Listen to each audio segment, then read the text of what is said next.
ख्वाब चल रहा था। एक सुनसान सी जगह पर एक गुफानुमा घर के अंदर एक छोटी सी 7 साल की बच्ची अकेली खेल रही थी और अपनी माँ के आने पर बाबा के बारे में पूछती है। कुछ ही देर में उसके पापा भी घर आते हैं, जो पूरे 10 दिनों के बाद घर लौटे हैं। उनकी बातों से ये जाहिर हो जाता है कि पिता एक सफेद चुड़ैल हैं और वो अपने परिवार की सुरक्षा को लेकर बेहद फिक्रमंद हैं और चाहते हैं कि उनकी पत्नी अपनी बेटी को लेकर कहीं दूर चली जाए।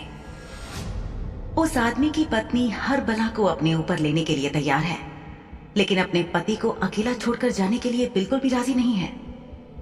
बच्ची सो चुकी है और पति पत्नी से बातचीत जारी है।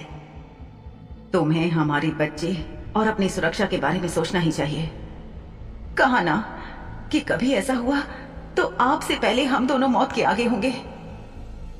औरत ने आगे झुककर अपने पति के होठों को चूमा और आदमी ने अपने होठ अपनी पत्नी के कंधे पर लगा दिए। आपको भविष्य के बारे में चिंता करने की जरूरत नहीं है। जब तक आप हमारे पास होंगे, आपकी बेटी और मैं सब सह लेंगे। मैं निहायत ही खुशकिस्मत व्यक्ति हूं कि मेरे पास तुम दोनों हो। हयात खान अपनी बीवी शीला को देखकर मुस्कुराया। कुछ समय बाद उसकी पत्नी ने उत्सुकता से उससे पूछा, आपको इस बात का यकीन कैसे है कि शिजा आपकी तरह एक चुड़ैल नहीं है? औरत की उंगलियां अपने पति की छाती पर खेल रही थी, जबकि वो फिर से उसकी बाह पर लेट गई थी। उसके बारे में फिक्र मत करो। मैंने सुनिश्चित करने के लिए सभी संकेतों की जांच की और पाया कि उसमें चुड़ैलों का कोई लक्षण या संकेत नहीं है। वो भी तुम्हारी तरह एक इंसान है। अगर तुम दोनों एक साथ भाग जाओ तो वो सुरक्षित रहेगी। आदमी ने अपनी पत्नी को फिर से मनाने की कोशिश की। महिला ने दुखी चेहरे से उसकी तरफ देखा। क्या हम इसके बारे में कल बात कर सकते हैं? आज की रात तो हम सुरक्षित हैं ना, तो इस रात को हमारी रहने दो। मैं भी तुम दोनों से बहुत प्यार करता हूं, लेकिन मैं ऐसा इसलिए कर रहा हूं क्योंकि यहां इस जगह पर यूं दुनिया से कटकर जीने का कोई मतलब नहीं है। यहां कोई भविष्य नहीं है। कम से कम शिजा के बारे में ही सोचो। यहां रहेगी तो वो अलगाव में, एकाकीपन में बड़ी होगी। जो भी हो, कम से कम वो यहां हमारे पास, हमारी नजरों के सामने तो होगी। यहां पर रहना उन लोगों के साथ रहने की तुलना में बहुत अच्छा है जो सही और गलत में फर्क करना ही नहीं जानते। इसके बारे में ज्यादा मत सोचो प्रिय। अभी हम सब यहीं रहेंगे और जब हमें मौका मिलेगा और सही वक्त होगा, तब हम तीनों यहां से कहीं सुरक्षित स्थान पर चले जाएंगे। तब तक लोग शायद इस घटना के बारे में भूल जाएं और हमें परेशान ना करें। तुम ये क्यों भूल रही हो कि किसी भी घटना से लोगों की याददाश्त पूरी तरह से मिटने में सालों लग जाते हैं, और ये तो ऐसी घटना थी जो अफवाह की तरह एक मुंह से दूसरे कान तक होती हुई धीरे धीरे फैली है। अफवाहें लोगों को ज्यादा लंबे वक्त तक याद रहती हैं। हयात उठकर बैठ गया। उसने अपनी बीवी के नर्म हाथों को अपने हाथों में लिया और अपना अंगूठा उसकी हथेलियों के पिछले भाग पर रगड़ने लगा। मेरी बातों को दिल पर लगाकर परेशान मत हो। मैं जानता हूं कि मेरी बातों से तुम्हें तकलीफ हो रही है, लेकिन मैं ऐसी बात इसलिए कहता हूं क्योंकि मुझे तुम दोनों की बहुत परवाह है।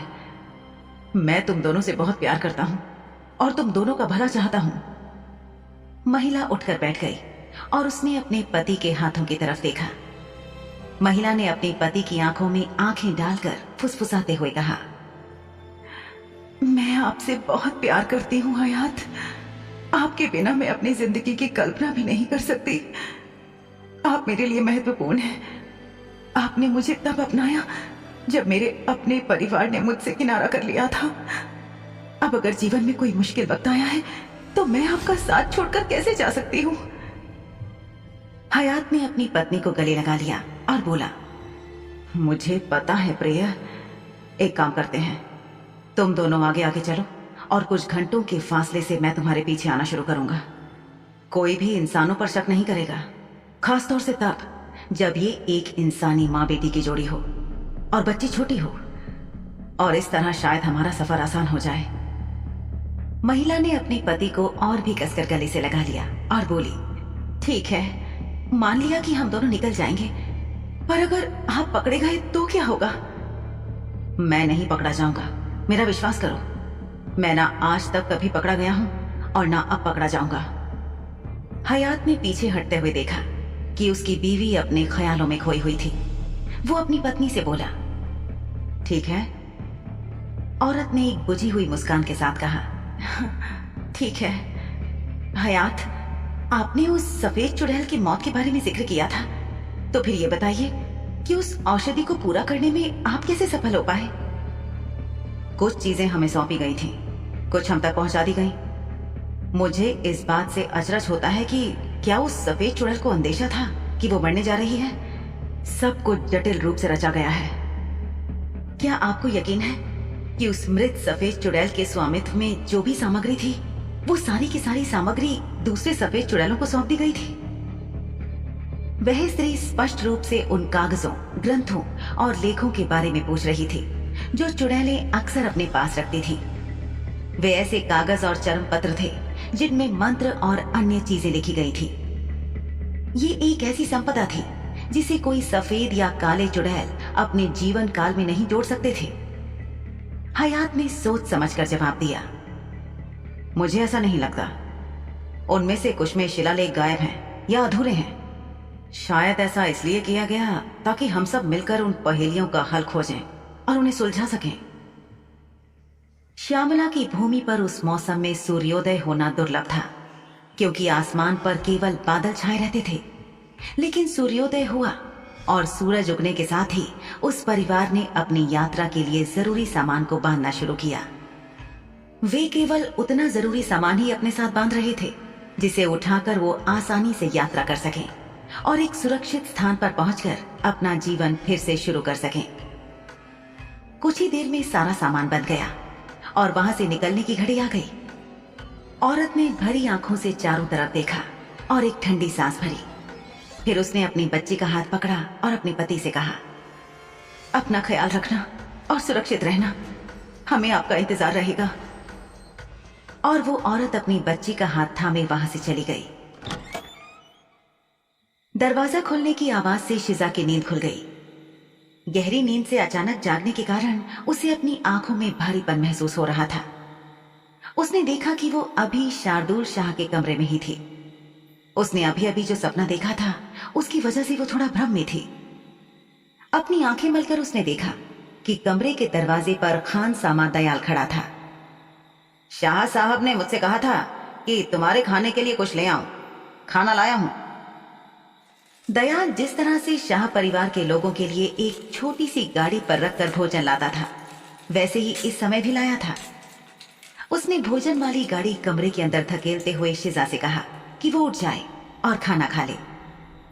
शिजा उठकर बिस्तर पर बैठ गई। उसने अपनी पोशाक ठीक की, लेकिन अभी तक उसका ध्यान भोजन पर नहीं गया था। उसका दिमाग चकरा रहा था। उसे समझ नहीं आ रहा था कि उसने जो सपना देखा था वो केवल उसकी कल्पना थी या वाकई उसके अतीत की घटनाएं उसे इस तरह सपने के जरिए याद आ रही थी। अभी कुछ दिन पहले वो और शार्दुल इसी विषय के बारे में बात कर रहे थे कि शिजा की याददाश्त के कुछ हिस्से गायब थे, लेकिन अब सपने में जो घटना उसे दिखाई दी थी उसका होना उसे अपनी जागृत अवस्था में याद नहीं था। इसीलिए वो समझ नहीं पा रही थी कि क्या सच था और क्या भ्रम। उसे बिल्कुल समझ नहीं आ रहा था कि आखिर सच्चाई क्या थी। उसने खुद से कई मर्तबा ये सवाल पूछा, लेकिन उसे कोई जवाब नहीं मिला। शिजा अपने पिता से पहले कभी नहीं मिली थी। जहां तक उसे याद था, उसका बचपन मुफसिलों में अपनी माँ के साथ बीता था और उसने अपने पिता को कभी नहीं देखा था। उसे तो अपने पिता का नाम तक याद नहीं था, क्योंकि अब तक उसे जो भी पता था उसके अनुसार जब वो बहुत छोटी बच्ची थी तभी उसके पिता उसे और उसकी माँ को अकेला छोड़कर कहीं चले गए थे। गांव वालों ने एक तरह से उसका और उसकी माँ का बहिष्कार कर रखा था और कोई रिश्तेदार उनके यहाँ आता जाता नहीं था। इसलिए कभी पिता का नाम तक शिजा ने किसी के मुंह से नहीं सुना था। लेकिन आज उसने जो सपना देखा उसमें वो अपने माता पिता से बात करने और उनका अभिवादन करने के लिए पर्याप्त बड़ी लग रही थी। यानी कि सपने के मुताबिक तो वो इतनी छोटी नहीं थी कि उसे चीजें याद ना रहें। उसकी माँ सपने में भी उतनी ही प्यारी लग रही थी जितनी वो अपने अंतिम दिनों में थी। और इस बात ने उसे ये सोचने पर मजबूर किया कि आखिर सच क्या था। क्या कुछ ऐसा था जो शिजा नहीं जानती थी या भूल चुकी थी? इसके अलावा इस सपने में पहली बार उसने अपने पिता को देखा। उसने अपने चेहरे पर हाथ फेरे और अपनी आंखें बंद करके अपने पिता के चेहरे को याद किया। एक प्यारा, शांत, निर्मल चेहरा जिसे वो बिल्कुल भूलना नहीं चाहती थी। वो अपने पिता के चेहरे की याद को भुलाना नहीं चाहती थी। बमुश्किल उसे अपने पिता के चेहरे को देखना नसीब हुआ था, चाहे ख्वाब में ही सही, लेकिन वो एहसास एक बेटी के लिए अनमोल था। इस एहसास ने ही उसे परेशान कर दिया कि उसके प्यारे पिता अब इस दुनिया में नहीं थे। कुछ ही देर पहले ख्वाब में जिस चेहरे को वो देख रही थी, असल दुनिया में वो कहीं नहीं था। दयाल, जो खाना परोसने में व्यस्त था, उसने नजर उठाकर शिजा की तरफ देखा तो पाया कि वो बहुत ज्यादा परेशान लग रही है। उसने पूछा, क्या तुम ठीक हो? शिजा ने अपने ख्यालों की डोर संभालते हुए दयाल से कहा, हाँ, खाना लाने के लिए आपका बहुत बहुत शुक्रिया। शिजा को अब तक एहसास नहीं हुआ था कि वो भूख से मरी जा रही थी। वो फटाफट उठी और कमरे में रखी कुर्सी और छोटी मेज तक पहुंची जहां खाना रखा गया था। खाने का पहला निवाला होठों तक लाते ही उसे एहसास हो गया कि वो वाकई बहुत ज्यादा भूखी थी। वो जल्दी जल्दी खाने लगी। दयाल अब भी साफ देख पा रहा था कि उस लड़की यानी शिजा के चेहरे पर बहुत ज्यादा तनाव था, लेकिन वो ये भी देख रहा था कि वो कितनी जल्दी जल्दी खा रही थी। पर फिर भी उसने उसके साथ कोई छोटी बात नहीं की। दयाल शार्दुल शाह का भरोसेमंद कर्मचारी था। उसे शाह हवेली में काम करते हुए कई बरस हो गए थे, लेकिन आज तक उसने कभी भी किसी से अपमानजनक तरीके से बात नहीं की थी। हाँ, कभी कोई नौकर या नौकरानी अपना काम ठीक से नहीं करते थे तो वो उनकी खबर जरूर लेता था, क्योंकि ये उसके काम का हिस्सा था। लेकिन निजी तौर पर वो कभी किसी का अपमान नहीं करता था। उसने नजर उठाकर शिजा को ठीक से देखा और सोचने लगा कि उसके मालिक ने इस लड़की में ऐसा क्या देखा कि इसे खरीदने के लिए 5,000 सोने के सिक्के खर्च कर डाले। दयाल को भली भांति पता था कि उसके मालिक कितने खूबसूरत, ज़हीन और रईस थे और उनकी राह में बिछ जाने को बहुत सी महिलाएं तैयार थीं।